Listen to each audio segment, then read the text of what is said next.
Merci de nous retrouver sur la référence sportive à l'heure de Plateau Foot Europe. Au menu, les quarts de finale retour de la Ligue européenne des champions. La remontada à la romaine. La Roma fait couler le navire catalan grâce au courage, la grinta et la rigueur tactique.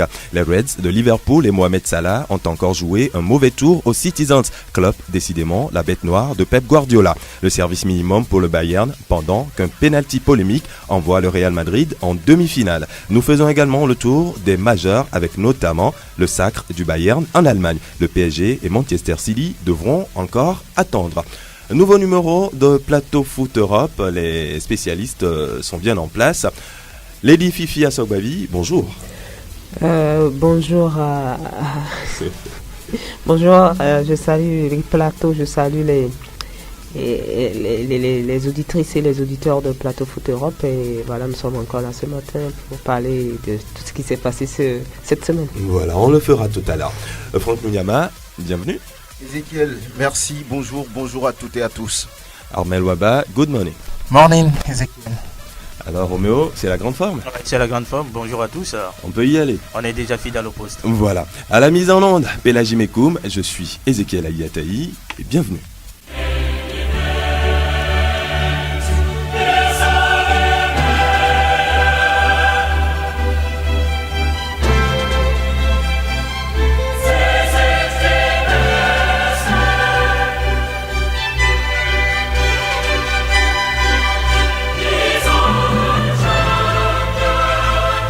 Et oui, la belle mélodie de la Ligue européenne des champions qui nous a offert beaucoup de surprises et des matchs de folie. Messieurs, dames, d'abord mardi, nous avions eu droit à la remontada ou à la remontada, c'est selon. Alors, Armel Waba, que s'est-il passé au Camp Nou?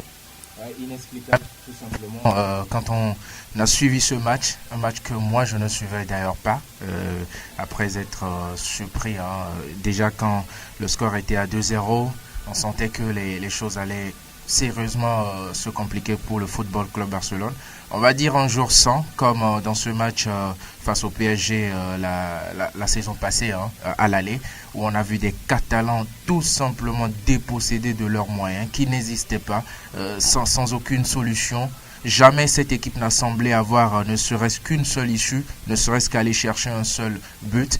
Mais à l'inverse, c'est une équipe de la Roma avec de la grinta, tu l'as dit dans ton introduction, et surtout de la volonté, qui déjà avait annoncé les couleurs de ce match par son entraîneur qui disait que nous allons essayer de réaliser le miracle. Eh bien, le miracle, il a eu lieu. C'est parce que ces Romains-là ont agi comme des gladiateurs. Ils ont marché tout simplement sur cette formation inexplicable. Mais aussi, il faut dire que Valverde, à un moment, a montré ses limites. Parce que lorsque les choses commencent à se corser sérieusement, on a vu un entraîneur qui, curieusement, ne semblait pas être préoccupé, comme si le 3-0 qualifiait les Blaugrana. Mais non, à la fin, on a vu une équipe barcelonaise qui quand même se retrouve éliminée 3 fois de suite déjà dans cette Ligue des Champions.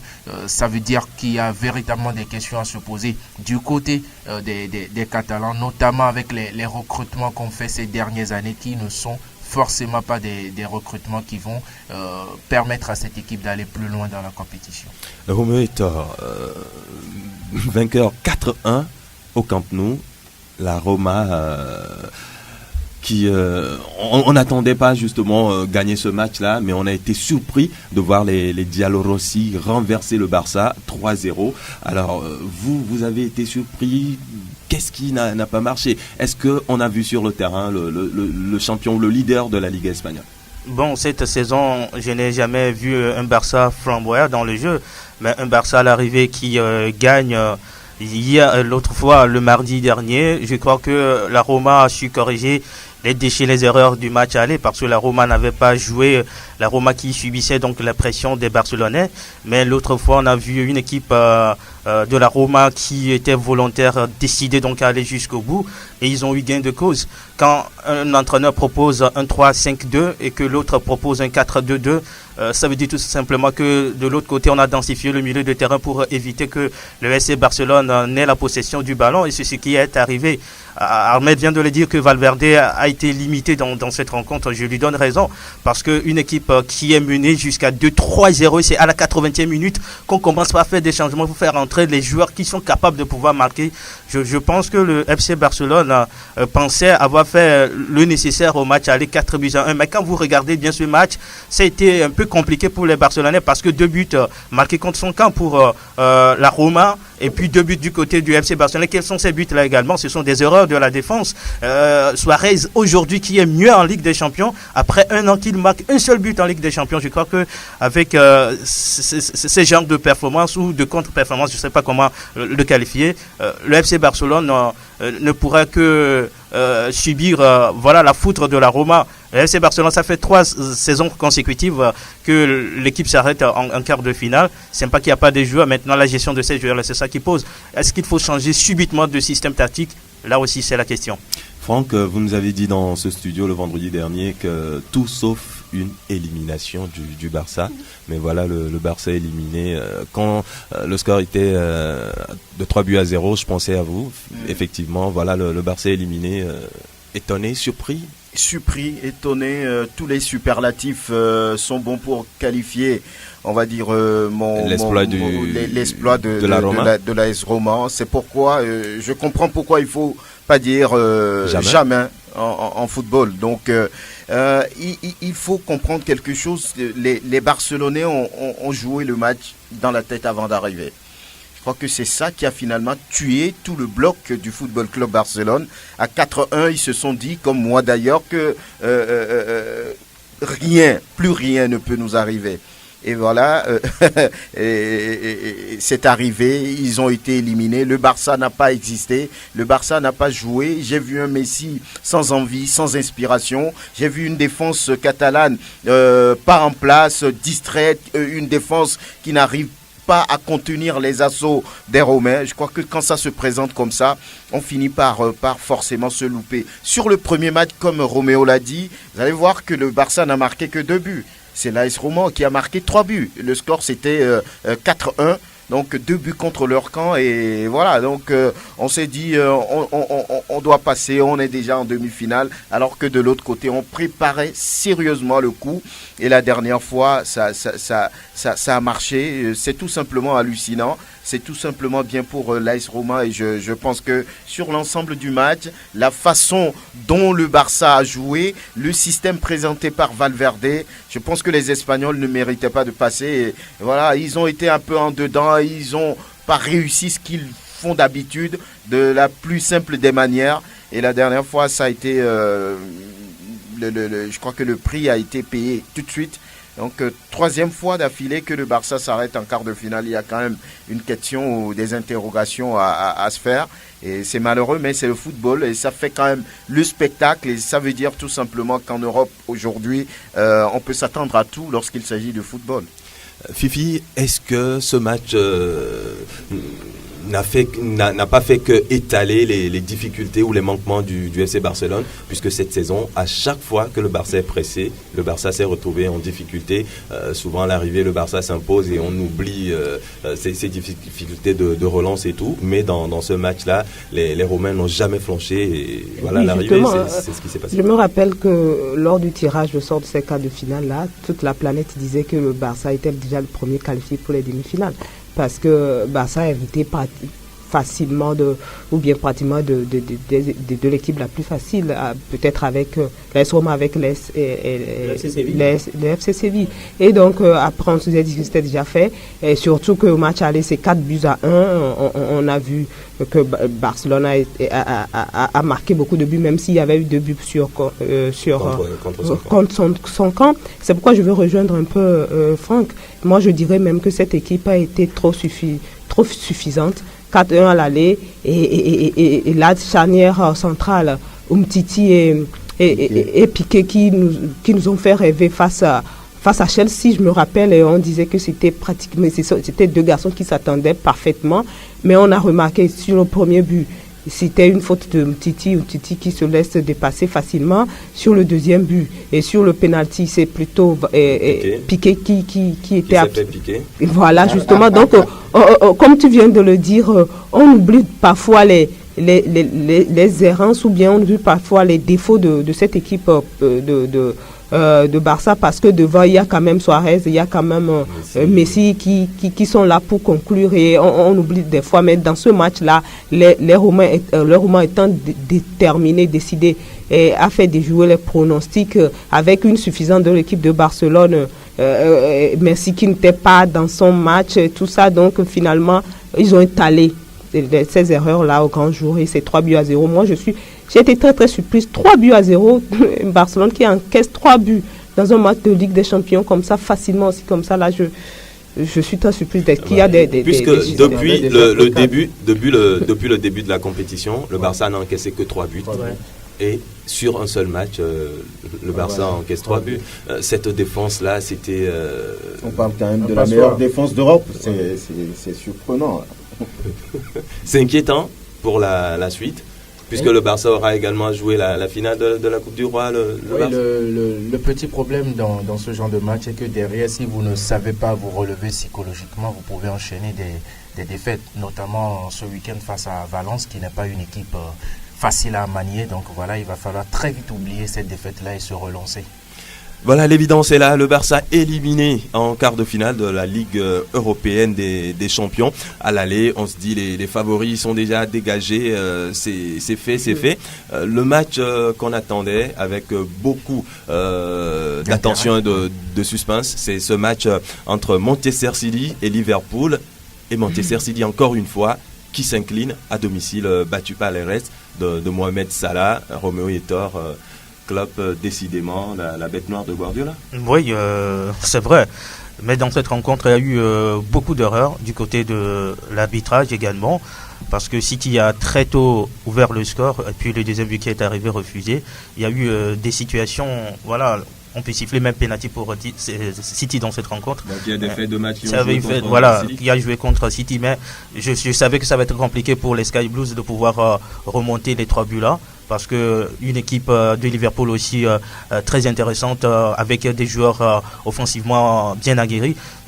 City qui a été battu 2-1, c'est vrai, Liverpool mérite sa qualification, mais quand on revoit un peu le match, on se dit que il y a eu des faits de jeu qui n'ont pas du tout avantagé Manchester City. Et notamment ce but de Leroy Sané, qui était clairement pas irrégulier à mon avis, mais malheureusement refusé pour les Citizens. C'était le tournant de ce match, parce qu'à 2-0, on s'imagine un autre match carrément. Mais voilà, il ne faut pas oublier que City a d'ailleurs très tôt marqué. Ouais. Donc voilà, ce deuxième but pouvait les haranguer, mais voilà quoi, comme dans un autre match, il y a eu un fait de jeu.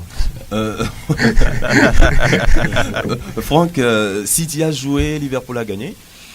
Oui, moi, je pense que le mal est fait depuis le match aller. Lorsque vous êtes leader de la première ligue anglaise, lorsque vous contrôlez, on va dire, tout au niveau de la première ligue, lorsque vous présentez le meilleur football dans ce championnat, vous ne pouvez pas vous permettre de prendre 3 buts au match aller en quart de finale de la Ligue européenne des champions. Maintenant, City, à partir de ce moment-là, est sous pression. Il fallait jouer, il fallait mettre la vitesse. C'est ce qu'ils ont bien commencé par faire en marquant le premier but en moins de 90 secondes. Là, la pression était sur les épaules de Liverpool qui se demandait mais est-ce qu'on va pouvoir s'incliner 4-0 et laisser les demi-finales pour City. À un moment donné, ils se sont ressaisis puisque avec Klopp, c'est toujours le flop pour les Sky Blues. Eh bien, je crois que Liverpool a laissé passer l'orage et après ils ont calmé le jeu, ils ont joué leur jeu et vous allez voir qu'ils ont fini par gagner 2-1. Donc je pense qu'il y a des faits de jeu, comme on l'a dit, le but de Leroy Sané, un penalty peut-être oublié également pour les Sky Blues, mais voilà, on va dire que c'est juste le football et ça fait partie également de ce jeu. C'est peut-être ce qui fait la beauté de ce jeu qu'on aime tant.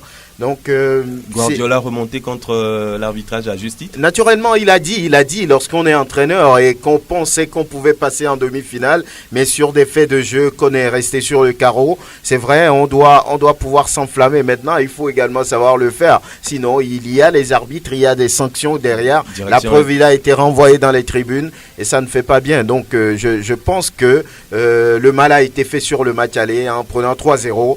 on ne pouvait pas s'attendre tout de suite donner 4 à Liverpool sans que ce club, avec une attaque de feu comme Mané, comme Mohamed Salah et tout ce qui tourne autour, je pense qu'on ne pouvait pas s'attendre à du mieux lorsqu'on a déjà pris 3-0 et je crois que la logique a été respectée. Fifia Sogbavi, Mohamed Salah encore buteur dans ce match, il se positionne comme un potentiel ballon d'or? Oui, justement aujourd'hui, Messi n'est plus en course et Salah est là, Cristiano est là. Moi je crois qu'il peut commencer par rêver. Et ce sera peut-être compliqué, mais il peut quand même commencer par rêver. Dans ce match, moi je crois que Liverpool, City a perdu, a raté cette demi-finale au match aller. Prendre 3 buts à domicile, maintenant venir au match retour chercher à tout prix à en marquer 4, ça aurait été compliqué. Même c'est vrai que si on avait accepté le but du roi Sané, il y aurait eu un autre match. Mais moi je crois que dans cette rencontre-là, Liverpool aurait marqué au moins un but. Et c'est au match aller qu'ils ont tout loupé. Oui, ce qui a fait la différence dans cette double confrontation aussi, c'est le public. Je l'ai déjà dit la semaine passée, quand vous avez un tel public au match aller avec Liverpool, ça harangue et ça tétanise l'adversaire. Au match retour, moi je n'ai pas vu ce public-là, j'étais tout simplement surpris de voir qu'un club qui prétend vouloir remonter 3 buts, n'a pas un public qui ne serait-ce que peut siffler l'adversaire, le déstabiliser. Non, on comprend que City n'est pas encore... Ils ont essayé. Oui, mais timidement, ça montre que City n'est pas encore un grand d'Europe, parce qu'avec les Bayern, avec le Real, la Juve, vous vivez cette pression-là. C'est un club de riches, faut pas l'oublier. Voilà. Donc ils ne savent pas créer. Voilà. C'est tout. Et puis il faut pas oublier que City s'est tellement donné en première mi-temps qu'en deuxième partie, ils n'avaient plus rien à donner. Ils ont laissé tellement d'énergie dans les premières 45 minutes qu'en deuxième mi-temps, ils étaient là à regarder un peu Liverpool faire le jeu. Voilà pourquoi d'ailleurs ils se sont inclinés sur ce score-là. Oui, et puis en plus, City, depuis un moment, c'est pas seulement cette rencontre. Vous avez vu le match face à Manchester United. Voilà. En deuxième mi-temps, ils ont craqué. Ça veut dire qu'il y a un problème. Ils ont été tellement utilisés que maintenant, ils n'ont plus l'énergie nécessaire pour aller jusqu'au bout. Plus de jus pour continuer l'aventure. Voilà, Fifi l'a dit tout à l'heure, perdre 3-0 à l'aller et remonter les 3 buts au retour, ce n'est pas évident. Mais c'est ce qu'on a vu avec dans le match du Real Madrid. Ouais. La Juve face au Real, 3-0 pour le Real à l'aller, et au retour on a vu des Italiens conquérants, des Italiens qui ont posé tous les problèmes du monde au Real, qui sont revenus même au score à 3-0. Est-ce qu'on pouvait s'attendre à un tel match à Santiago Bernabéu, Roméo Hilda? C'était pas évident, mais ils l'ont fait, ils nous ont surpris. C'est ça aussi le football. Le Real a pu marquer 3-0 chez la Juve. La Juve a répliqué au Santiago Bernabéu, là où c'était compliqué de voir une équipe mener le Real Madrid, même si dans les années antérieures, d'autres équipes l'ont fait, mais elles sont rares, ces équipes-là, qui arrivent à marquer 3 buts. Si le Barça en a déjà fait sur terrain d'entraînement. Bon, c'est en Liga. Alors, nous parlons de la Ligue européenne des champions. Ce match a été un match assez plaisant, un match fou jusqu'à la dernière minute. On a vu le retour de 2 joueurs turinois qui ont changé la physionomie du match. C'est vrai que le Français Matuidi était là, mais sur le banc pour le match 1, mais au match 2, il était titulaire. Les 2 buteurs étaient d'ailleurs sur le banc au match. Voilà, donc ça veut dire tout simplement que la Juve a su analyser le match aller, et au match retour, ils se sont donnés à fond. Marquer très tôt un but, c'est toujours important pour une équipe, et ils l'ont fait, ils ont cru jusqu'à la dernière seconde de ce match. J'ai vu un Real Madrid à un moment donné qui a essayé, qui a poussé. C'est pas que le Real n'a pas tout donné dans cette rencontre, le Real a tout donné, sauf que il manque également de la chance pour cette équipe de pouvoir scorer dans cette rencontre avant le temps additionnel. Un Cristiano Ronaldo, certes oublié par moment, mais il arrive à se faire entendre sur certaines balles. Moi, ce que je pourrais reprocher à Cristiano Ronaldo, certes aujourd'hui c'est un autre joueur carrément très efficace qui arrive c'est un finisseur, un buteur fin, mais en 1 contre 1 cette fois-ci il n'y arrive pas. Quand vous prenez Cristiano Ronaldo en Manchester United et un Cristiano au Real Madrid, il y a carrément une grande différence. Cette celui du Real Madrid arrive à marquer beaucoup de buts, mais celui de Manchester United arrive à se débarrasser d'un adversaire en 1 contre 1. Mais dans cette rencontre, on a vu Cristiano Ronaldo limité quand il fallait se débarrasser d'un adversaire. Celui du Real Madrid, c'est 3 dribbles réussis depuis le début de la compétition, mais beaucoup de buts. Voilà. Ma question pour faire le tour de table. Roméo Yetta, y a-t-il eu pénalty dans ce match? Sur cette action, certains arbitres auraient pu siffler pénalty, certains non, comme dans le match de la Roma contre le FC Barcelone, l'arbitre n'a pas sifflé pénalty. Vous savez, c'est un peu délicat cette situation. Dès que l'action s'était passée, moi j'ai dit que non, il n'y avait pas pénalty. On est revenu sur, on a suivi les ralentis, tout ça là. Je disais qu'il n'y a pas pénalty, effectivement. Je continue à le dire qu'il n'y avait pas pénalty. Maintenant, c'est l'arbitre qui siffle. L'arbitre n'a que quelques secondes pour pouvoir décider. Et là, il a sifflé pénalty. Voilà, il a pris sa décision, même si je crois que l'arbitre, à un moment donné, il fallait jouer sur la psychologie de leur rencontre. Il a pris sa décision, il a suivi, il a sifflé penalty. Et voilà, c'est fait pour le Real Madrid. Mais ce qui m'a beaucoup écœuré, que je n'ai pas compris, c'est la gestion de ce moment-là. Il sait qu'il a sifflé penalty, le capitaine Buffon l'a mal pris et il s'est mis dans ses états. C'est normal pour un joueur, même s'il en a fait de trop. Maintenant, le carton rouge direct, c'est ça que moi je ne comprends pas. Il pouvait lui donner un jaune parce qu'il sait que le pénalty sifflé, effectivement, peut-être après, il pourrait le regretter. Mais encore, le pénalty était discutable. C'est un pénalty discutable. C'est pas un pénalty discutable, c'était véritablement discutable. Armel, il y a oui, pénalty. Pénalty, pour moi, non. Mais si on le siffle, ce n'est pas un scandale. Maintenant, c'est très discutable. C'est-à-dire quand on prend tout le contexte dans lequel le match évoluait, enfin, on était à ce moment-là, c'est vraiment très discutable. Il pouvait renvoyer tout simplement les deux équipes en prolongation et voilà quoi, s'épargner des reproches. Franck Nuyama. Laissez-moi d'abord féliciter la Juve qui a fait un match héroïque, qui méritait quand même d'aller en demi-finale. Marquer 3 buts au Real Madrid, au stade Bernabeu, ce n'était pas donné. Ils l'ont fait avec un Allegri qui a compris, qui a tactiquement, on va dire, plongé sur toute la rencontre Zinedine Zidane. On l'a compris. Donc, on était tout proche des prolongations quand ce moment fatidique arrivait. Vous posez la question à savoir s'il y a pénalty. Il y a pénalty. Il y a pénalty du moment où le défenseur marocain Benati a fait le geste. Il envoie la main dans le dos du joueur qui était en position d'envoyer un tir ou bien un coup de tête. Et son pied qui vient au niveau de la poitrine du joueur madrilène. Il le déséquilibre, il ne touche pas le ballon. L'arbitre, vous allez voir à un moment donné, a hésité. C'est son assistant de surface qui lui a dit « Monsieur, il y a pénalty ». Si vous revoyez un peu le match, il n'a pas sifflé tout de suite, mais c'est son assistant de surface qui lui a fait signe. Donc, il y a pénalty. C'est vrai qu'à un moment donné, le match était tendu. Il fallait jouer sur la psychologie. C'est un match de très, très, très haut niveau avec beaucoup d'enjeux en ligne de compte. Donc, pour moi, il y a nettement pénalty. Benatia était en retard. Il voulait récupérer le ballon, mais il s'est mal pris. Il pousse petitement, c'est vrai. S'il n'avait pas fait le geste d'envoyer la main dans le dos du joueur, je crois que l'arbitre aurait peut-être fermé les yeux sur cette situation. Mais dès qu'il fait le geste d'envoyer la main, il y a faute. Donc c'est un pénalty. C'est un pénalty. Maintenant sur Buffon, je suis très triste pour sa sortie. Parce qu'il a tellement d'expérience, il a tellement montré beaucoup de choses, mais il avait une réaction exagérée. Lorsque vous allez vers l'arbitre, vous l'engueulez, au point même d'envoyer, on va dire, un coup de poing, je crois que c'est suffisant pour qu'on lui brandisse un carton rouge. Donc je pense que c'est triste pour lui, il ne devait pas sortir sur cette image.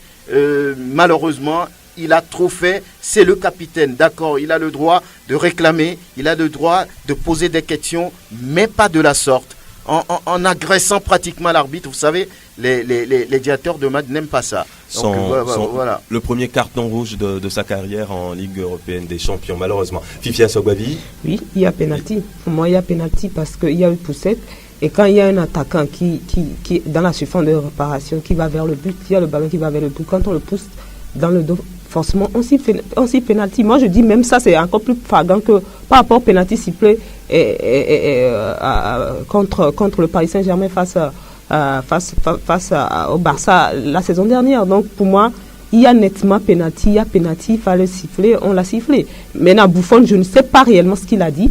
Et quand il sort comme ça, je ne sais pas ce qu'il a réellement dit à l'arbitre. Il lui a dit qu'il n'avait pas de cœur, il avait une poubelle à la place du cœur.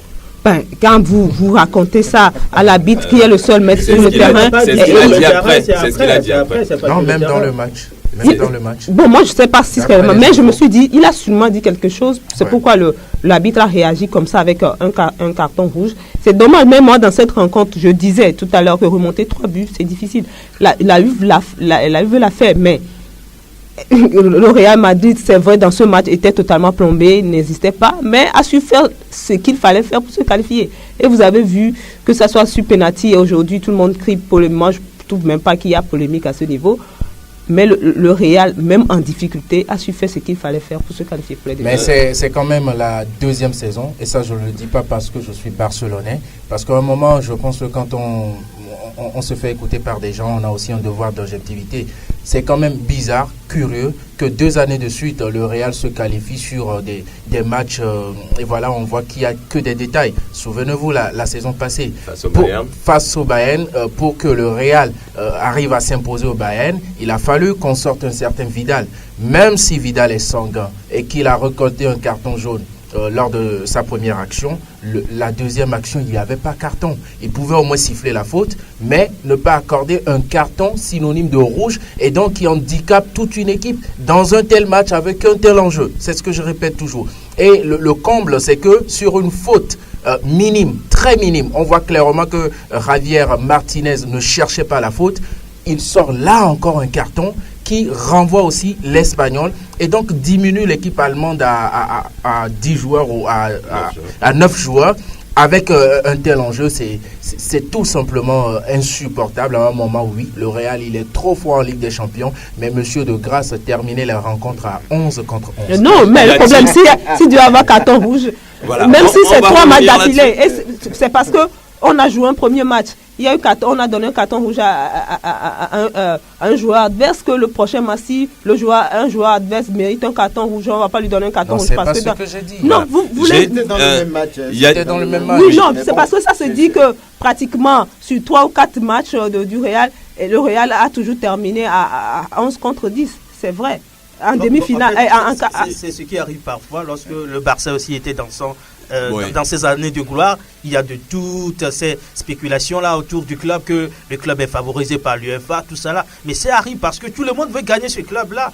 Je ne dis pas que le Real ne mérite pas d'être en demi-finale. Non, je l'avais dit que le Real doit marquer forcément un but dans cette rencontre. Maintenant, s'il y a polémique sur des buts, c'est ça que nous refusons. Mais la leçon qu'on doit tirer dans cette situation, la plupart de ces supporters-là qui sont des supporters du Real sont des supporters des clubs ici au Togo. Si jamais de telles actions se produisaient, il va falloir que les supporters aussi l'acceptent et ne pas pourchasser les arbitres comme des gibiers. Parce que ça arrive. On aurait pu siffler ce pénalty-là contre le Real et qu'on aurait les mêmes réactions. Voilà. Y a-t-il eu pénalty dans ce match? J'ai la même question pour Patrick Mboma. Voici sa réponse. Je suis toujours aussi dubitatif. Moi, je ne suis pas sûr qu'il n'y ait pas pénalty. Je pense qu'il n'y a pas pénalty. Voilà pour Patrick Mboma, il pense aussi qu'il n'y a pas pénalty. Donc, qu'est-ce qu'il a dit Il est dubitatif. Qu'est-ce qu'il a dit? Il s'est contredit parce que sa première phrase, il dit qu'il y a pénalty.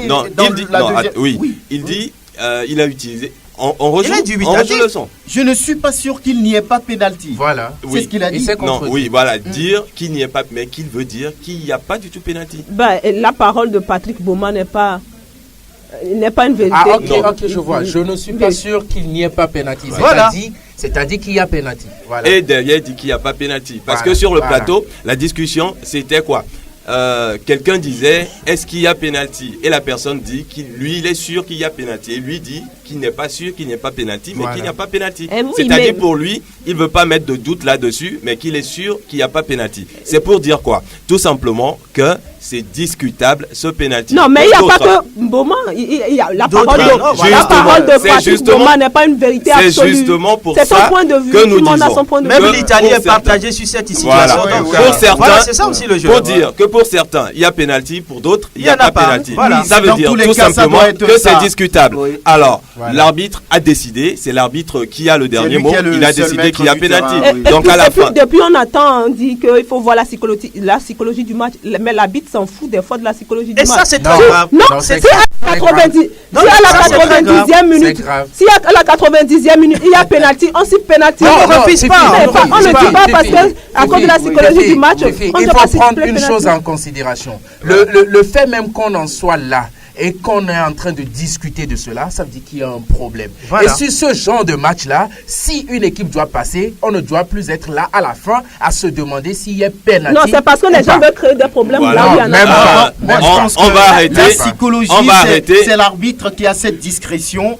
Il peut décider de Non, donner pas de- un voilà. penalty ou de ne pas donner. C'est juste son pouvoir. Voilà pourquoi il est d'ailleurs là. l'évidence, Et moi, je c'est pense que le Real sur est ce en match, demi-finale. oui, sur ce Le Real est match, en demi-finale de la Ligue européenne des champions. Buffon a Penalty. pénalisé son Oui. équipe en se faisant exclure. Il aurait pu rester dans les bois. Il aurait qu'il- peut-être qu'il- arrêté.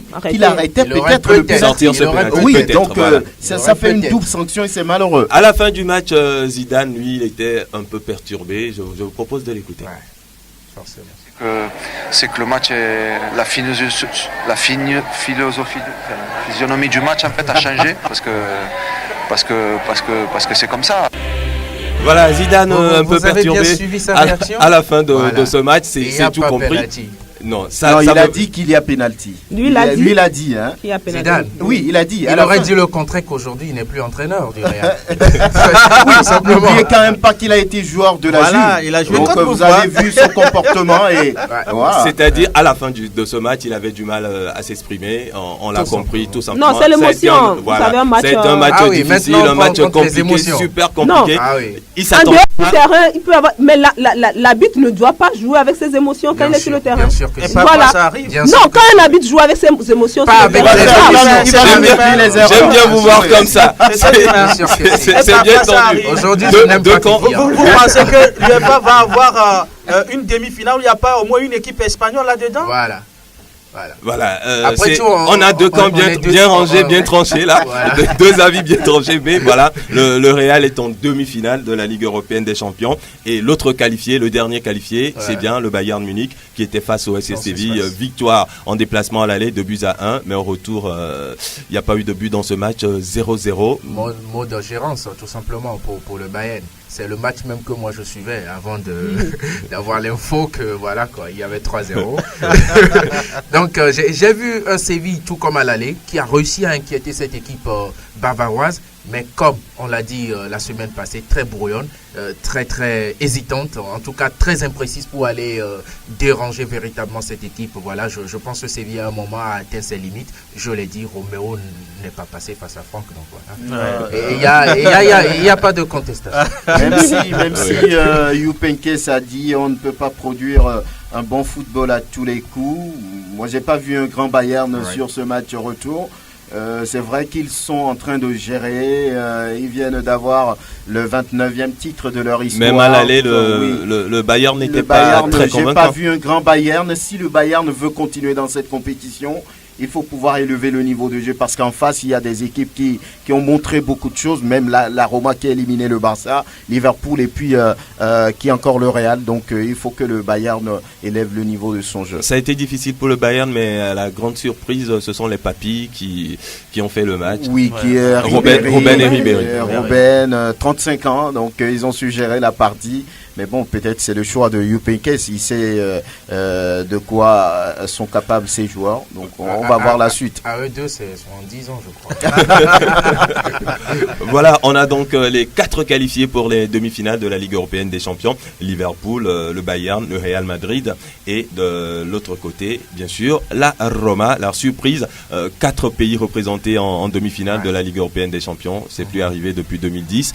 Donc ça veut dire tout simplement qu'il y a eu un niveau acceptable, un haut niveau dans cette Ligue des Champions. La surprise quand même, c'est de voir l'Italie.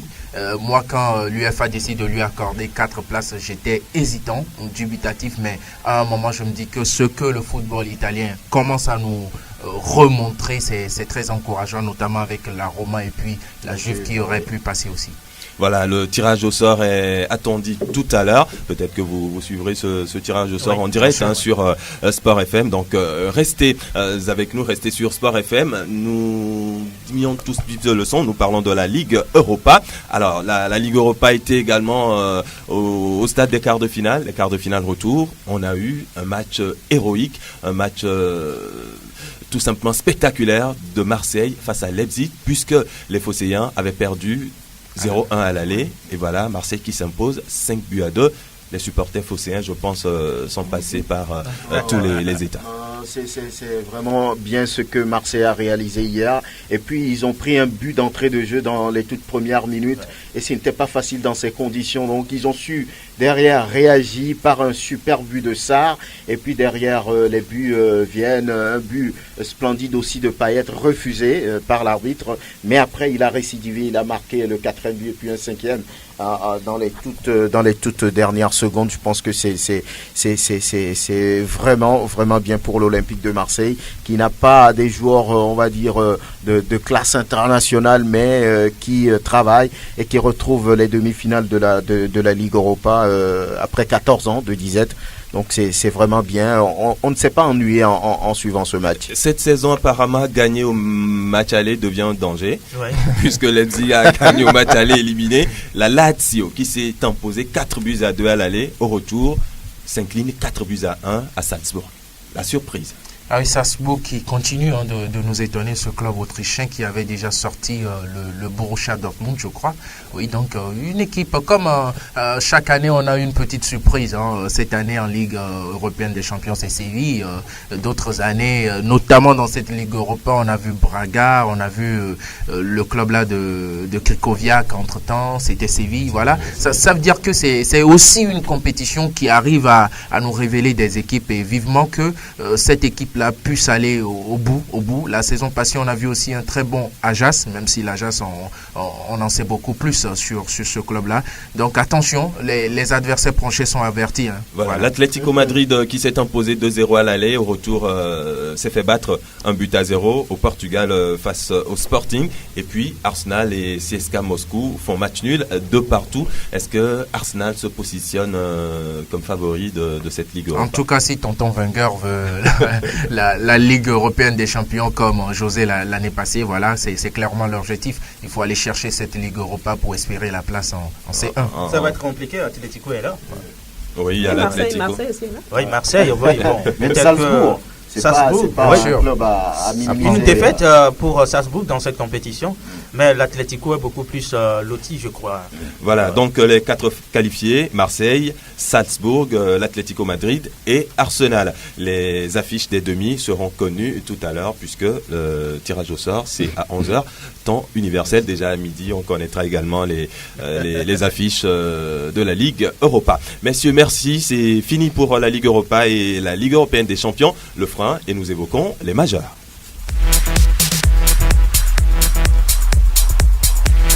Herzlich willkommen zum Bundesliga. Alles über Bundesliga. Et oui, nous commençons naturellement avec l'Allemagne, puisque c'est le premier majeur à avoir livré son champion. Ouais. Et comme toujours, c'est un dictateur. Ça devient une habitude. Voilà, Franck, le Bayern sacré est champion d'Allemagne. Oui, le Bayern seul au monde depuis des années déjà, et on attendait cette 29e journée de la Bundesliga pour conclure l'affaire. Ça a été fait, c'est d'ailleurs en déplacement sur les installations de Augsbourg. Le Bayern qui gagne 4-1 avec des buts du français Tolisso, James Rodriguez, Robben et puis Sandro Wagner pour faire le boulot. Un score ou bien une victoire qui permet quand même au Bayern de pouvoir être champion, on va dire à 5 journées ou bien à 6 journées de la fin du championnat.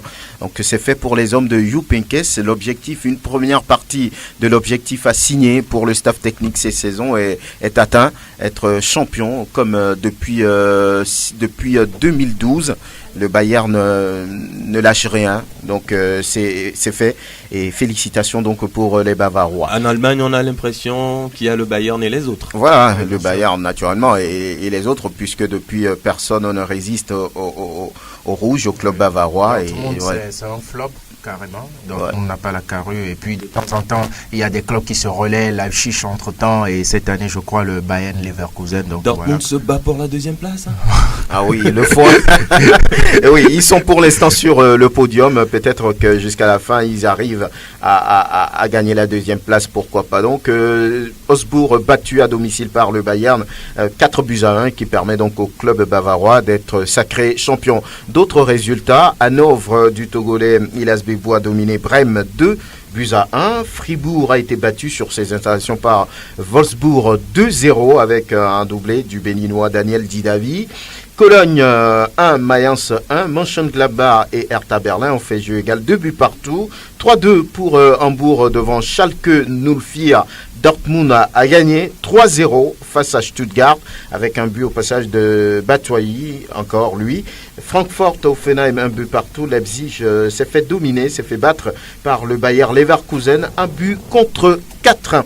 Et ça fait 32 buts au total, soit une moyenne de 3,5 buts par match. 6 victoires, dont 2 à l'extérieur et puis 3 matchs nuls pour le compte de cette 29e journée. Au classement, le Bayern, on l'a déjà dit, sacré, avec 72 points. Derrière, il y a Schalke avec un écart de 20 unités. Schalke est deuxième avec 52 points. Troisième, Dortmund, 51 points. Quatrième, le Bayer Leverkusen, 48 points. Et puis le top 5 est bouclé par Francfort, 46 points. Au bas du tableau, on retrouve Fribourg, 14e, 30 points.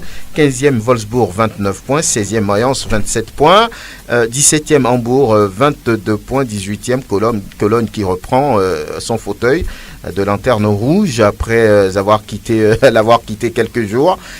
Cologne 18e, 21 points. Il faut dire que 4 clubs sont pour l'instant qualifiés directement pour la Ligue européenne des champions. Le Bayern, Schalke, Dortmund et puis le Bayer Leverkusen. Le 5e va au niveau de l'Europa League. Les buteurs, c'est Robert Lewandowski en tête. Il n'a pas marqué cette fois-ci. Il est toujours à 26 buts. Deuxième, Pierre-Emerick Aubameyang, personne n'arrive à le dépasser, 13 buts. Et puis troisième, Niels Petersen, 13 buts aussi. La meilleure attaque, vous comprenez que c'est le Bayern avec 76 buts, désormais marqué en 29 journées, soit une performance de 6 buts par match. La meilleure défense aussi appartient au club bavarois, 21 buts en 29 journées, encaissés en 29 journées, 0,7 buts encaissés par match. Et puis la 30e journée qui commence déjà ce soir avec ce match entre Wolfsburg et Augsbourg. La suite, le Bayer Leverkusen accueille Francfort, Stuttgart reçoit Hanovre 96, Hertha se mesure à Cologne. Le Bayern va jouer pour du beurre face au Mönchengladbach, peut-être l'occasion pour Jupp Heynckes de faire reposer les cadres pour la suite des compétitions qui arrivent. Schalke qui reçoit Dortmund, il semble que ça doit être, ça va être un très grand match, oui. Puisqu'un seul point sépare les deux équipes, les deux formations contre le troisième. Le troisième, donc Schalke dans les deux états-majors, on a envie de gagner pour soit maintenir, on va dire, son deuxième rang, soit battre Schalke pour passer devant. Puisqu'il y a Leverkusen qui n'est pas loin. Qui n'est pas loin aussi, donc il y a juste 4 points entre Schalke et Leverkusen. Voilà. Donc c'est un match très très attendu au niveau de la Bundesliga. Le Werder reçoit Leipzig, et Mayence Fribourg et puis Hoffenheim attend Hambourg qui n'est pas du tout bien cette saison. Arnaud Niama, merci. Donc, voilà donc pour la Bundesliga et derrière nous évoquons la Première Ligue. English Premier League News.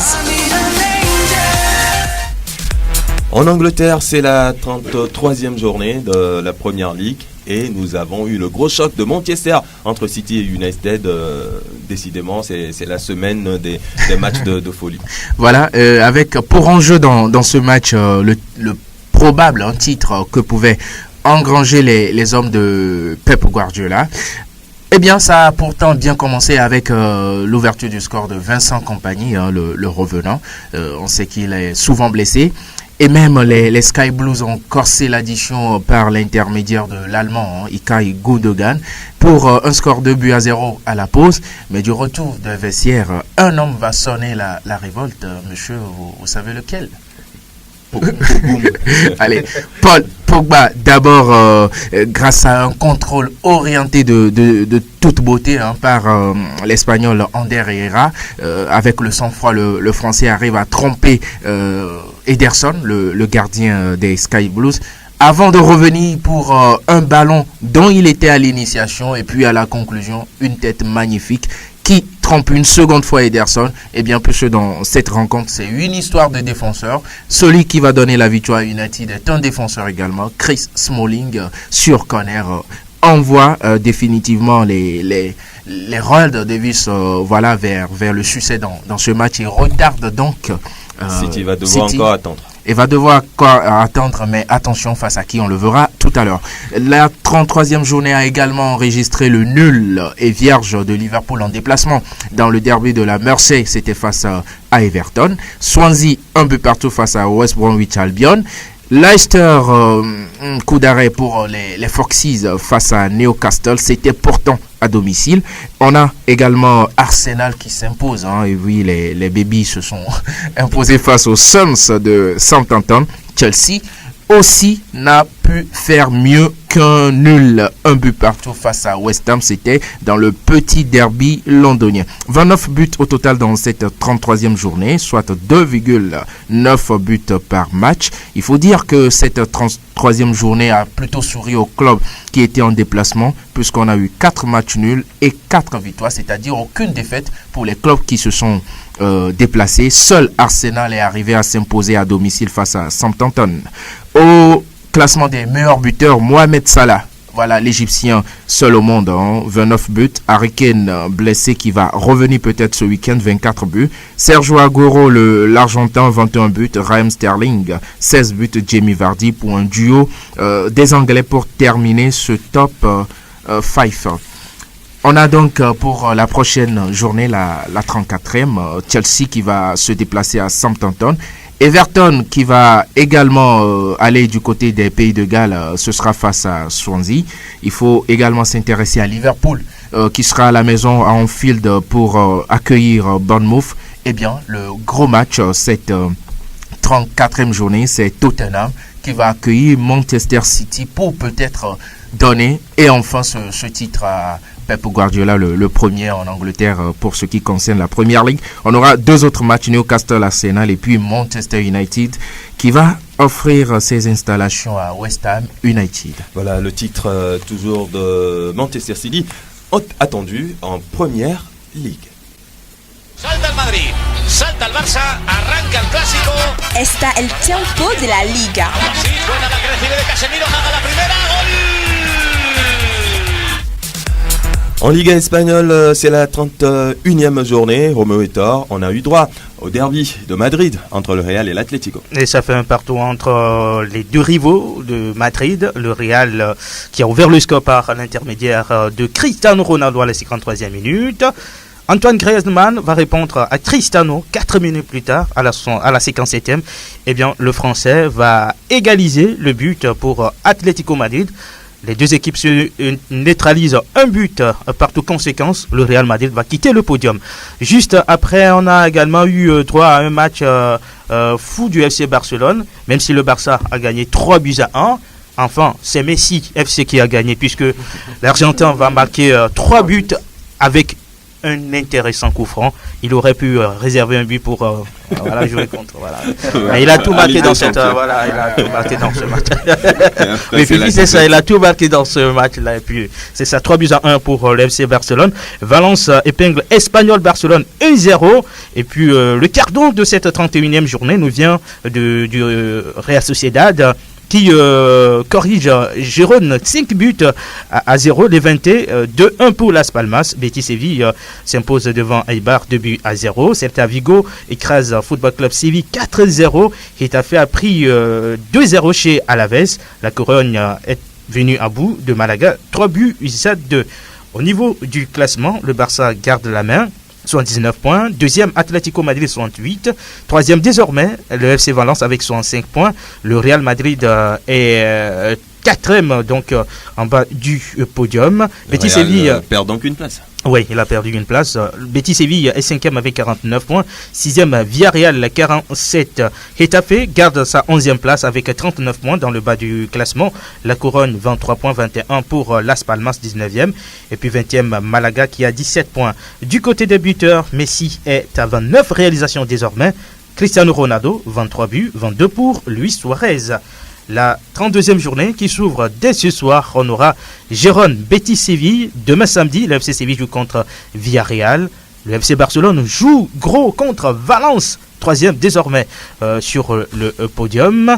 Le match très intéressant à suivre forcément. Las Palmas lui reçoit la Real Sociedad. Leganés joue contre Celta Vigo. Athletic Bilbao voilà, contre La Couronne. Dimanche, Eibar Alaves, Atlético Madrid, Levante, Getafe Espagnol, Barcelone et puis Malaga, Real Madrid. La lanterne rouge qui joue contre le Real. Attention. Voilà. Messieurs, il y a une petite question qui me vient à l'esprit. Le Real a-t-il laissé des forces dans ce derby avant le match face à la Juve? Forcément. Tu as sorti le mot derby. On y laisse forcément des forces, même si l'enjeu me paraît beaucoup moindre, hein, parce qu'on sait que le titre il est déjà joué et qu'en Espagne désormais ce sera 4 équipes, donc voilà. Le Real est sûr de finir 4e. Sûr, mais attention, au pire des cas, puisque le 5e Betis a 49 points, le Real a 64 points. Ah voilà, donc les jets sont jetés, donc forcément je crois que le Real a laissé. Zidane a-t-il peut-être pris des risques? En faisant quoi? En ne faisant pas tourner véritablement son effectif avant ce match face à la Juve. Oui, peut-être. Ben, vous savez, c'est un derby, donc il faut le jouer le derby. Mais je ne crois pas que le Real a assez de force, assez d'énergie dans cette rencontre. Certes, le Real n'a pas gagné la Juve, mais quand vous voyez le Real n'a pas été ridicule. Hein. Le Real a donné ce qu'il fallait, sauf qu'il n'y avait pas de la chance le jour-là. Sinon, je ne pense pas que le Real a laissé assez d'énergie dans ce match contre Atlético Madrid. Le problème du Real, peut-être sur ce match, on y revient, sans le vouloir, c'est peut-être l'absence de Karim. Vous savez qu'il s'entend parfaitement avec Karim Benzema. Et Sergio Ramos aussi. Et voilà, qui n'était pas là. Donc, c'était ça. Sur le derby, je pense qu'il y avait des calculs à faire. Vous savez que le Real lorgne au pire des cas la 3e place en fin de saison. Donc, ce match, il fallait être sérieux et appliquer là-dedans. Vous savez que c'est compliqué de jouer contre l'Atlético Madrid. C'est un peu la bête noire du Real dans ce championnat. Et le score, la dernière fois, vient également confirmer tout ça. Donc, heureusement pour eux, il y avait un 1. Ils ont pris 1 et voilà, ils pouvaient s'en contenter. Oui, il faut noter que dans ce calendrier, il y a Malaga qui va recevoir le Real. Malaga, comme l'a dit Roméo, lanterne rouge. Quand on sait combien ce club aime le Real Madrid, j'espère que le Real va aider Malaga à sortir de sa jaune. Attention, Malaga, c'est le club contre le Football Club Barcelone. Mais attention, Cristiano Ronaldo veut toujours être Pichichi. Après Malaga peut se faire corriger. Après le triplé de Messi, voilà, il va réagir. Voilà. Attention, on attend donc la réaction de Cristiano Ronaldo. Le frein est derrière la Serie A italienne. Di Natale 22 gol in questo campionato. Serie A italiana. E poi Floro 2-0 Udinese, questa volta il gol è buono. Et c'était la 31e journée de la Serie A italienne et la Juve, le leader, quittait en déplacement à Benevento. À l'arrivée, c'est une victoire 4-2 avec un homme en forme, Paolo Dybala, auteur d'un triplé dans ce match et un but de Douglas Costa. Et du côté de Benevento, le buteur, messieurs? Sagna? Non. Cheikh Diabaté. Ah, okay. Cheikh Diabaté. Il veut toujours aller à la Coupe du Monde. L'ancien de Bordeaux. Ouais, oui, qui a été auteur d'un doublé dans ce match. Il a marqué les deux buts de Benevento. Voilà. Donc derrière, le Napoli devait réagir. Et le Napoli, qui recevait le Chievo, a donc à l'arrivée pris les 3 points, 2-1. Le deuxième but du Napoli a été marqué dans le temps additionnel. Voilà, le Napoli a eu chaud, mais a pris les 3 points pour toujours mettre la pression sur la Juve. La Roma, de son côté, préparait donc son match de Ligue des Champions et donc s'est incliné à domicile face à la Fiorentina, 0 but contre 2. Udinese a également perdu, battu par la Lazio, 2-1. Torino et l'Inter ont fait match nul, 1 but partout. Le Milan AC a également fait match nul face à Sassuolo. Et puis Spal Atalanta, 1 but partout, 1-0 pour Crotone à Bologne. La meilleure attaque de la Série A italienne reste toujours la Lazio avec 75 buts. La meilleure défense, la Juve, 18 buts encaissés en 31 journées. Au classement, la Juve reste toujours en tête avec 81 points, suivi du Napoli, 77, à 4 longueurs donc. La Lazio, 3e, 60 points. Au pied du podium, la Roma, 60 unités également. L'Inter Milan, 5e avec 59 buts. 6e, le Milan C, 52, 50 points pour la Fiorentina, 7e, l'Atalanta, 48 points.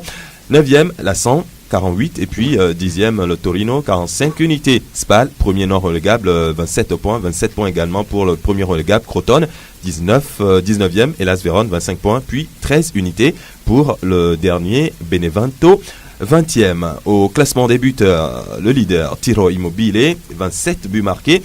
Mauro Icardi, 2e, 24 buts, et puis Paulo Dybala complète le podium des buteurs avec 21 réalisations. La 32e journée démarre demain samedi avec le match entre Cagliari et Udinese. Genoa reçoit Crotone, Chievo, Torino, puis le petit gros choc de ce samedi entre l'Atalanta et l'Inter. Dimanche, le reste des rencontres, la Fiorentina reçoit Spal Ferrara. Le Milan C sera face à Naples. Attention au Napoli qui pourra lâcher des points. Bologne, hélas, Sassuolo, Benevento. La Juve reçoit la Samp. Puis la Lazio sera face à la Roma dans le derby de Rome. Alors, monsieur, vous pensez que le Napoli pourra toujours revenir ? C'est possible, c'est possible. Surtout que la Juve est éliminée en Ligue des Champions. Ça pourrait être également, je peux dire, un handicap pour la Juve psychologiquement si les joueurs n'arrivent pas à se remettre, et puis continuer la marche, ça va être compliqué. Mais vous savez, le football nous réserve toujours des surprises. Cette élimination de la Juve pourrait être également bénéfique pour la vieille dame. Pourquoi ne pas garder le championnat au niveau de l'Italie? Bon, ça peut se faire également. Il ne faut plus jamais dire jamais. Voilà. Franck a pris la leçon. Fini pour la Serie A italienne. Direction la France. Le champion. Et quel spectacle pour une dernière victoire. 100% Ligue 1, Conforama. Lacazette réussit le sien. 28e but de la saison sous les couleurs de Lyon avant de quitter le club.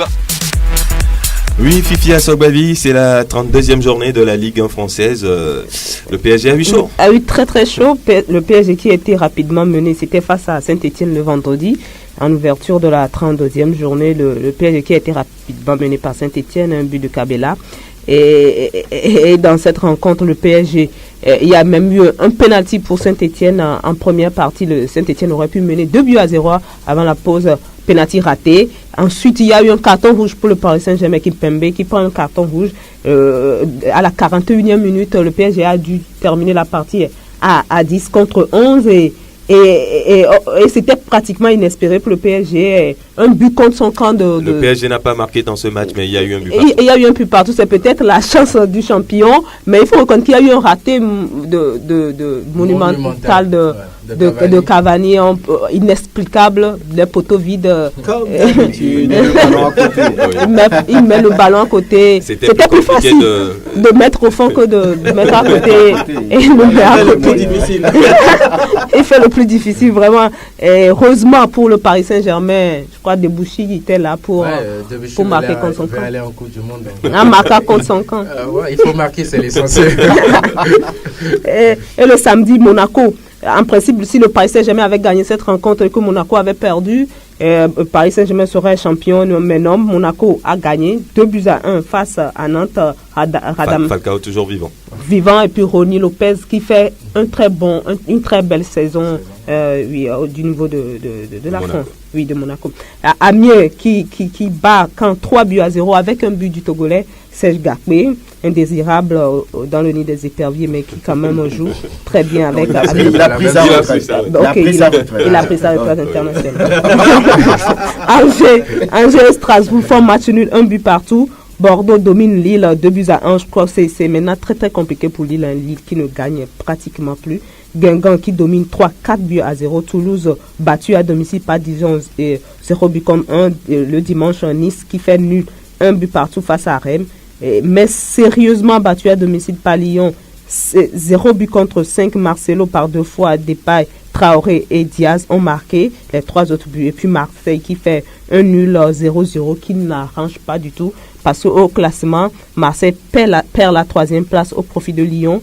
Mais avec le même nombre de buts, 103. Le premier au classement reste le Paris Saint-Germain, 84 points, suivi de Monaco, 70 points. Lyon, 3e avec 103 points. Marseille, 4e avec 103 points. Rennes est 5e avec 47 points. Et en bas du classement, on retrouve 3, 29 points. Lille, 28 points. Et puis Metz, 22 points. Ce sera maintenant, je crois que les carottes sont déjà cuites pour Mathieu Dossevi et ses coéquipiers. Et entre-temps, Mathieu Dossevi qui a été nominé pour le prix de Marc-Vivien Fevrier, RFI France 24. Pour la 33e journée, ça commence dès ce soir.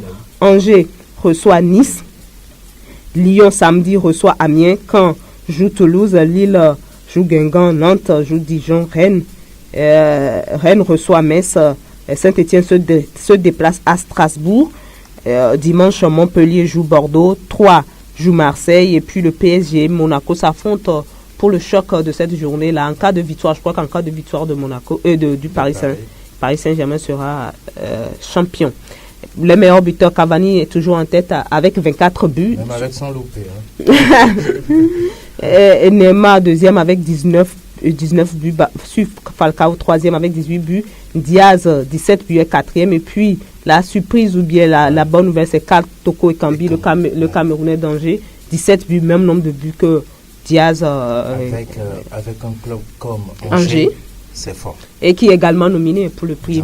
Et moi, je le vois, c'est lui que je vois. Moi, je le vois également. Et puis, il faut aussi noter le bon retour de Saint-Étienne dans ce championnat. Les Verts qui ont galéré en première partie de saison. Mais depuis un moment, c'est la très belle forme. Voilà. Ils sont 9e. Il y a certains joueurs de très haut niveau.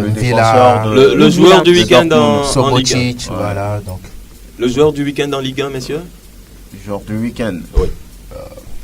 De cette 32e journée. Moi, j'ai pas d'idée là-dessus. Je ne vois pas. Il a marqué un but et délivré 4 passes décisives. Ah oui. Ah oui, c'est à Lyon, ça. Voilà. Il a marqué 2 buts. C'est Memphis Depay. Et c'est la première fois qu'un joueur délivre 4 passes décisives dans un même match. Jean-Michel Aulas, ça parlait. C'est un bon garçon. Voilà, c'est un bon garçon. Il va rester avec nous. Voilà, c'est ce qu'il a dit. C'est fini donc pour les majeurs, mais nous allons faire un tour rapide en Turquie où Istanbul. Başakşehir a repris les commandes de ce championnat grâce à sa victoire sur Malatyaspor, 1 but à 0. Ça va bien, ça sent le titre pour Adebayor et ses coéquipiers. Ils ont besoin du titre s'ils veulent jouer la Ligue des Champions, c'est clair. Aujourd'hui, ils ont besoin, parce que s'ils terminent 2e, il y aura les barrages et tout ça. Et ce sera compliqué parce que quand ils seront face à des clubs d'Espagne, d'Italie, ce sera compliqué. Donc ils ont l'obligation d'être premiers. Ils ont les moyens également. Je crois que c'est possible et on espère qu'ils vont le faire. Istanbul Başakşehir qui compte maintenant 2 points d'avance sur Galatasaray, son dauphin. Et pour ce week-end, il y aura le gros choc entre justement le premier et le deuxième. Galatasaray qui reçoit Istanbul Başakşehir. Le tournant de ce championnat. Le titre va se jouer ce week-end. Voilà, on va suivre. Et Adebayor, il se déplace. Oui, il se déplace chez Galatasaray. Bonne chance au capitaine des éperviers. Oui. Voilà, c'est fini pour les majeurs. Rapidement, le quiz, messieurs. Ça revient, les quiz. Alors, les remontadas de l'histoire des Coupes d'Europe. Ouais. Oui, on y va. Le Milan. Le Milan AC. Ouais, mais c'était qu'un seul match, c'était pas aller-retour. Non, c'était un aller-retour. En 2004. En 2004, moi en 2004, le Milan qui avait gagné 4-1 à l'extérieur, à l'aller, et au retour s'est fait battre à la maison 4-0. Ah oui. Voilà. Les plus récentes, les remontadas. Oui. On peut parler de Barça Paris Saint-Germain 4-0 6-1. Oui. Ouais. Il y a eu Metz-Barcelone également en 84. Ah, ça c'est vieux. Oui. Ça fait 34 ans. Oui, Metz qui avait perdu 2-4 pour s'imposer au retour 4-1. Voilà. Ah oui, c'est fort. On parlera également de Partizan Belgrade, Queen's Park Rangers. On se souvient, il y avait 2-6. Ils avaient perdu 2-6 à l'aller. Et puis au retour, ils s'imposent 4-0 pour être qualifiés. C'était toujours en 84 en C3. Voilà donc. Et puis on parlera également de Real Madrid-Anderlecht. Il y avait eu 0-3 à l'aller et puis 6-1 au retour. Ça veut dire que... Il n'y en a pas beaucoup quand même. Hein, oui, mais bon, il y a quelques matchs références quand même. Real Madrid, Borussia Mönchengladbach. Oui, Real Wolfsburg récemment 2-0 perdu à l'aller et 3-0 ou 4-0 au retour. Voilà, donc ça veut dire tout simplement que dans l'histoire de la C1, il y a eu toujours... Et puis désormais, la Roma qui en fait partie. Voilà. Et donc gagner à l'aller ne veut pas dire qu'on est qualifié. On est qualifié. Maintenant, on en sait quelque chose. Et comme le dit Franck Lounyama, ne dis plus jamais. Jamais. Jamais. C'est sûr qu'il va plus en dire. Ça c'est clair. Voilà. On fait le frein. Et la question des auditeurs. Question de l'auditeur. Plateau Foot Europe.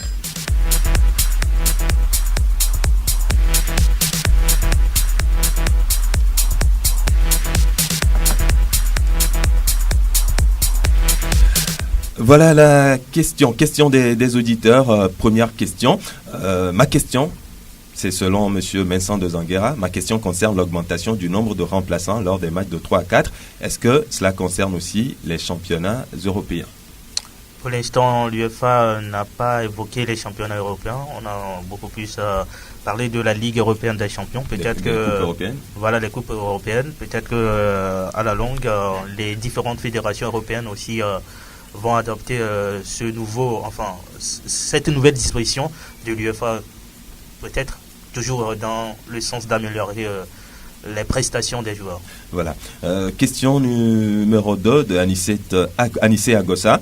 Avec le pénalty de la honte accordé au Real Madrid, ça fait sourire.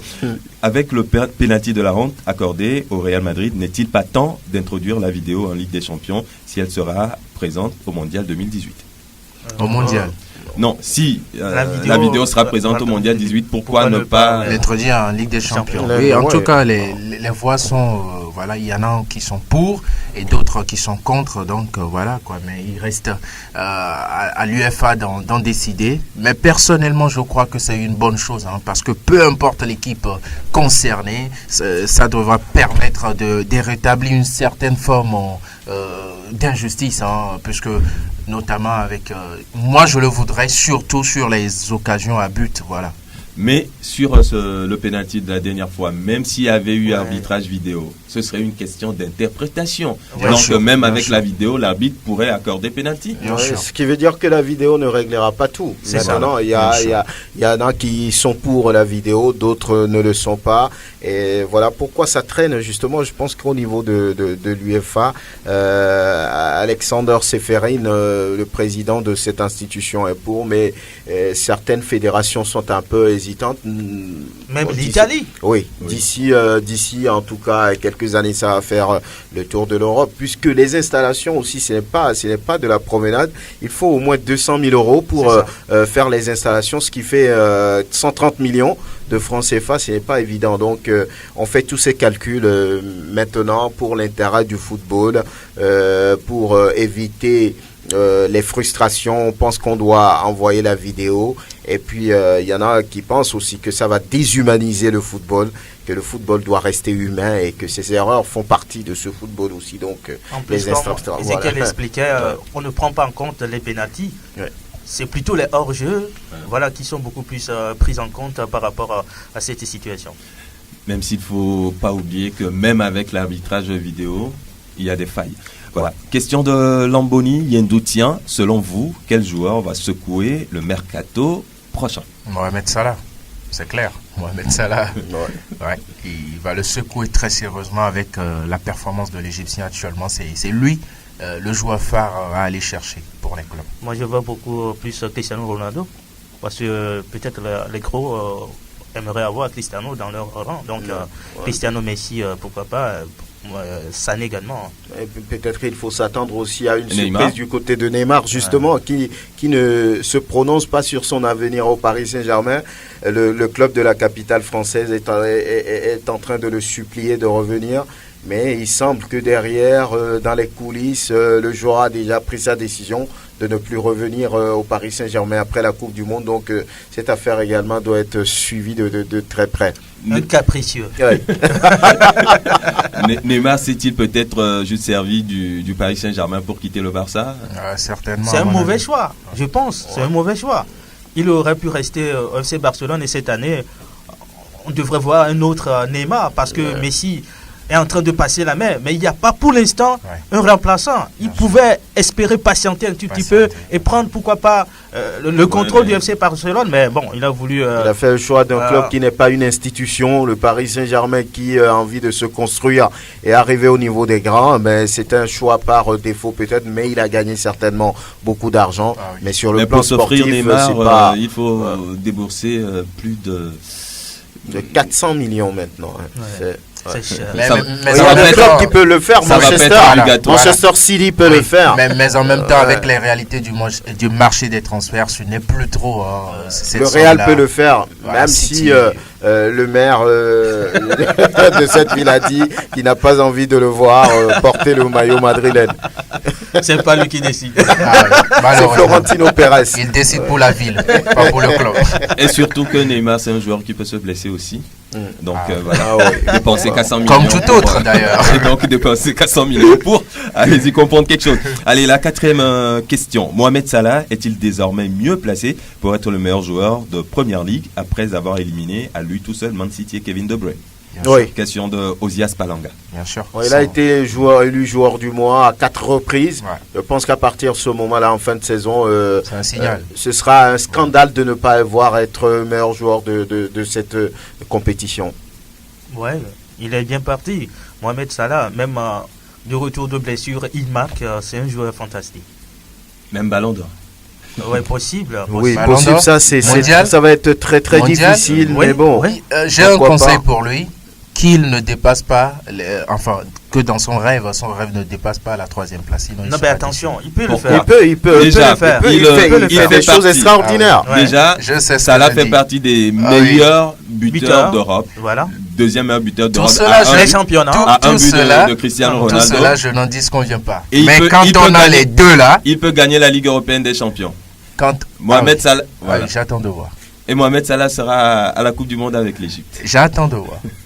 Peut-être ce qui ne va pas l'avantager, c'est qu'il ne sera pas champion avec Liverpool au niveau de la Première Ligue, la Coupe du Monde aussi. Maintenant, il reste à voir ce que Messi et Cristiano vont faire au niveau de cette compétition. Sinon, pour marquer des buts, je pense qu'il est au même niveau que ces mastodontes. À l'instant T, il sera 2e. Oui. Derrière Cristiano. Tous ceux qui sont en course. Cristiano aussi ne sera pas champion d'Espagne avec le Real.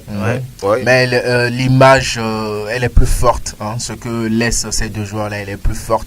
Mohamed Salah, oui, le talent, je n'en disconviens pas. À mon avis, il fait mieux, comme le dit Roméo. Mais attention, il y a une telle image, un tel charisme que dégage les journalistes qui votent. On saura faire à la part des choses. Armel Waban ne va pas voter pour Mohamed Salah. Bien sûr que si. Si j'en avais l'occasion, je vais voter pour lui. Mais je sais que ça ne servira pas à grand chose. À l'instant T, il est 2e. D'accord avec Roméo. Demain, il sera 3e. Voilà, nous arrivons presque à la fin de ce numéro de Plateau Foot Europe. Messieurs, nous allons faire le tour de table, saluer les inconditionnels. Attention, le terme sportif. Ah oui, le terme sportif. Le terme sportif. Avec Franck Nounyama, contrôle orienté. Oui, contrôle orienté, je crois que c'est très simple. Lorsqu'on vous envoie le ballon et à un adversaire qui peut-être est dans les parages, vous faites le contrôle pour tout de suite le laisser sur place. Il n'a pas de réaction à faire lorsque ce contrôle-là est bien réussi. Donc vous faites, si c'est pour peut-être dans les sillages du but, un attaquant, quand on lui envoie par exemple le ballon pour se faciliter les choses, il fait un contrôle tout de suite dans le sens du but pour faciliter, on va dire, la prise de la balle dans les mètres qui suivent. Donc je pense que c'est très simple. C'est juste, on n'est pas à la télé peut-être pour montrer petite moi je suis en train de voir une petite démonstration. Donc quand c'est bien réussi, je crois que c'est beau à voir, c'est très joli. Donc peut-être un joueur qui est passé maître dans le contrôle orienté. Oui, il y en a plein. Il y a Messi qui le fait si bien, il y a Cristiano Ronaldo, Iniesta également, et oui, ils sont très forts. Le patron Iniesta. Ah oui, il faut avoir un sacré déhanché pour ces choses, sinon vous cassez la hanche. Et surtout aussi pour l'adversaire, quand il veut s'efforcer à vous suivre, eh bien, il vous suit, mais avec... il peut laisser des traces, oui. Et puis, c'est Améou Komla qui m'impressionne sur... c'est contrôle orienté. Je prévois ça. Oui. Et puis, l'autre chose à préciser, c'est que quand on parle de contrôle, généralement, on pense que c'est la poitrine. Mais avec, justement, la définition de Franck, ces dernières années, en tout cas pour la révolution du football, on voit les joueurs qui le font avec les pieds, voilà, d'une façon très orientée. Avant, on pouvait le faire que de la poitrine, voilà. C'était beaucoup plus pour donner une passe à son adversaire, mais avec le pied, c'est pour se mettre soi-même en bonne direction. Contrôle orienté. Ah ouais. Alors, on s'oriente vers les inconditionnels. On y va. Voilà, alors, bonjour à Akbade Noukbade, c'est à cette Dagan Radi, voilà, les madrilènes. Elle doit être contente, hein. Justement, bonne chance. Ah oui, Dagan fait une promotion actuellement, donc on va passer à tout à l'heure. Je salue tout le monde, je salue promotion au niveau d'Aïmolou. Bien sûr, avec des contrôles orientés. Ah oui. Voilà, je salue le pasteur Adjenou Sylvain et tous ceux qui me connaissent. Voilà. Bonjour Gloria, bonjour Esther, bonjour Pascal, Daniel, bonjour Kenneth, bonjour Akpene, bonjour Yvette Clousset, bonjour Innocent le taximan, One Love le Barcelonais, Kwakpo Koumi, Aquilien Junior, bonjour à l'honorable Joseph Kofi Akoda, bonjour à la DG de cette radio, au superviseur, à tous ceux qui nous suivent. Bonjour à tout le personnel du service des passeports, sans oublier leur patron, le commissaire Guy Harard. Voilà. Ouais. Bonjour à Colonel. Ouais. Vous savez qui s'appelle comme ça? Non. La maman de Denda Konam. Ouais. Elle s'appelle Colonel. Voilà, bonjour à elle, bonjour à Danga Adoté qui doit être très content après la qualification du Real Madrid, Fomel le Barcelonais. Bonjour également à Fabrice Agbobli Ataï et à tous les fans et au fan club du Real de Marseille, voilà, au fan club de l'OM. Ils sont très contents également après la qualification des Phocéens. Sans oublier Foudou, qui est très content depuis la dernière fois. C'est d'où Foudou. Une petite session de rattrapage, ça ferait. D'accord. Alors je passe les salutations à Théoson, Nikada, Richala, Agouma. Et puis bonne chance à toutes les équipes du championnat Saint-Bank.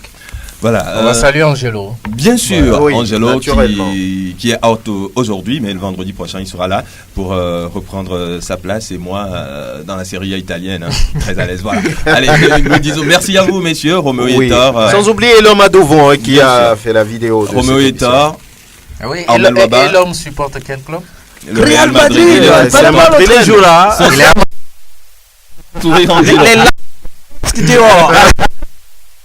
Allez, merci à vous, Franck Mouniamar, Melwaba, Roméo Yetar, Fifi Assogbavi. Merci également à Pélagie Mekoum qui a assuré la mise en onde. Je suis Ezekiel Ayataï. Au prochain numéro.